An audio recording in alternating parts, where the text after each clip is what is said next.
ଗୋଟିଏ ନଦୀ କୂଳରେ ଏକ ବିରାଟ ବୃକ୍ଷଟିଏ ଥାଏ। ସେହି ବୃକ୍ଷ ଡାଳରେ ଅନେକ ପକ୍ଷୀ ବସା ବାନ୍ଧି ରହିଥାନ୍ତି। ପ୍ରତ୍ୟହ ସକାଳେ ସେମାନେ ଖାଦ୍ୟ ସଂଗ୍ରହ କରିବାକୁ ଯାଆନ୍ତି। ସୂର୍ଯ୍ୟ ଅସ୍ତ ହେବା ପୂର୍ବରୁ ସେମାନେ ବସାକୁ ଫେରି ଆସନ୍ତି। ବସାକୁ ଫେରି ଆସିବା ପରେ ନଦୀକୂଳ କିଛି ସମୟ ପାଇଁ ପକ୍ଷୀମାନଙ୍କର କଳରବରେ ମୁଖରିତ ହୋଇଉଠେ। ସେହି ନଦୀ କୂଳରେ ଏକ ଛୋଟିଆ ପାହାଡ଼ଟିଏ ମଧ୍ୟ ଥାଏ। ସେହି ପାହାଡ଼ରେ କେତେକ ମାଙ୍କଡ଼ମାନେ ରହୁଥାନ୍ତି। ଗ୍ରୀଷ୍ମ ଦିନ ଯାଇ ବର୍ଷା ଦିନ ଆସିଲା। ଦିନେ ମୂଷଳ ଧାରାରେ ମେଘ ବର୍ଷିଲା। ଚାରିଆଡ଼େ ପାଣିର ସୁଅ ଛୁଟିଲା। ଅତ୍ୟଧିକ ବର୍ଷା ହେତୁ ନଦୀ ମଧ୍ୟ ବଢ଼ିଲା। ଥଣ୍ଡା ପାଗ ସାଙ୍ଗକୁ ବର୍ଷା ମାଡ଼ ଖାଇ ମାଙ୍କଡ଼ମାନେ ଥରିବାକୁ ଲାଗିଲେ।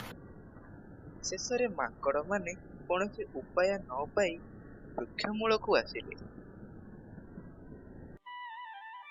ପକ୍ଷୀମାନେ ମାଙ୍କଡ଼ମାନଙ୍କୁ ଦେଖି କହିଲେ, ମାଙ୍କଡ଼ ଭାଇମାନେ, ଭଗବାନ ତୁମକୁ ହାତ ପାଦ ଦେଇଛନ୍ତି। ବୁଦ୍ଧି ଖଟାଇ ଆମ୍ଭ ପରି ବସା ବାନ୍ଧି ରହୁନ।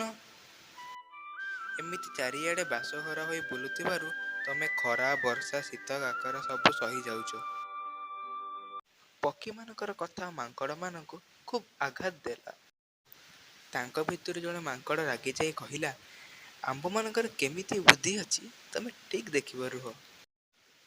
ସଙ୍ଗେ ସଙ୍ଗେ ମାଙ୍କଡ଼ ଦଳ ତାଙ୍କର କାର୍ଯ୍ୟକଳାପ ଆରମ୍ଭ କରିଦେଲେ। ବୃକ୍ଷ ଉପରକୁ ଚଢ଼ିଯାଇ ଏ ଡାଳରୁ ସେ ଡାଳ ଡିଆଁ ଡିଇଁ ଗଲେ।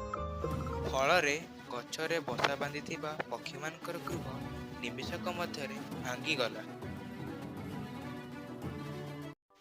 ଠିକ୍ ସେତେବେଳେ ପକ୍ଷୀମାନେ ବୁଝିପାରିଲେ ଯେ ଦୁଷ୍ଟ ମାଙ୍କଡ଼ମାନଙ୍କୁ ଉପଦେଶ ଦେବା ଠିକ୍ ନଥିଲା। ତେଣୁ କଥାରେ କୁହାଯାଇନି, ଯେଉଁମାନେ ବିଜ୍ଞ, ବିନମ୍ର, ନମ୍ର ସେଇମାନଙ୍କୁ ଜ୍ଞାନ ପ୍ରଦାନ କରାଯାଏ।